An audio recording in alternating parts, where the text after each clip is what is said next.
Social మీడియాలో viral అయిన కాంగ్రెస్ నేత ఫిరోజ్ ఖాన్ గొడవ వీడియో చూశారు కదా. అయితే అసలు అక్కడ ఏం జరిగిందో ఆయన స్వయంగా క్లారిటీ ఇచ్చారు. ఈ గొడవ అంతా ఒక కుర్చీ కోసమేనట.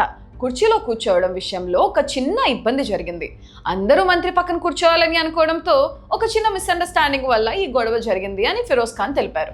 ఇక ఉస్మాన్తో గొడవ గురించి చెబుతూ, ఉస్మాన్ నాకు పెద్దన్న లాంటి వాడు. నన్ను స్టేజ్ పైకి రమ్మంటే నేను వెళ్ళలేదు. అప్పుడు ఉస్మాన్ అన్న నా దగ్గరికి వచ్చి ఆప్యాయంగా ముద్దు పెట్టాడు అని అసలు విషయం చెప్పారు. మొత్తానికి ఇది మా ఫ్యామిలీ విషయం అంటూ ఈ వివాదానికి సింపుల్ గా చెక్ పెట్టారు ఫిరోజ్ ఖాన్. ఆయన నాకు స్టేజ్ మీద రామంటున్నా, నేను రాను అని నేనే నూకినా. ఆయన నాకు నూకినా. ఆ చైర్ ఉన్నది ఏం రైట్, మేము పడిపోయినాం.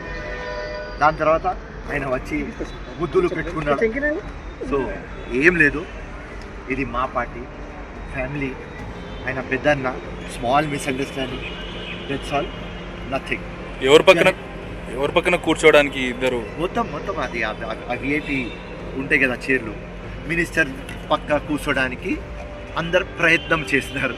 ఆ ప్రయత్నంలో నేను వెళ్ళిపోయినా ముందు కూర్చుందామని. ఆయన ఉస్మాన్ నాజీ గారు నాకు గుంజినారు, మీరు వచ్చి స్టేజ్ మీద కూర్చోవాలి అని. నేను రాను అని ఆయనకు నూకినా, ఆయన నాకు నూకినారు. ఆ చైర్ వెనుక ఉన్నది, నేను పడినా. దాని తర్వాత ఆయన అరే మా ఫిరోజ్ ఖాన్కి నేను నూకినా అని ఆయనకు రియలైజ్ అయింది. ఆయన వచ్చి ముద్దు పెట్టుకున్నాడు. Right, no problem, small issue, it has been solve.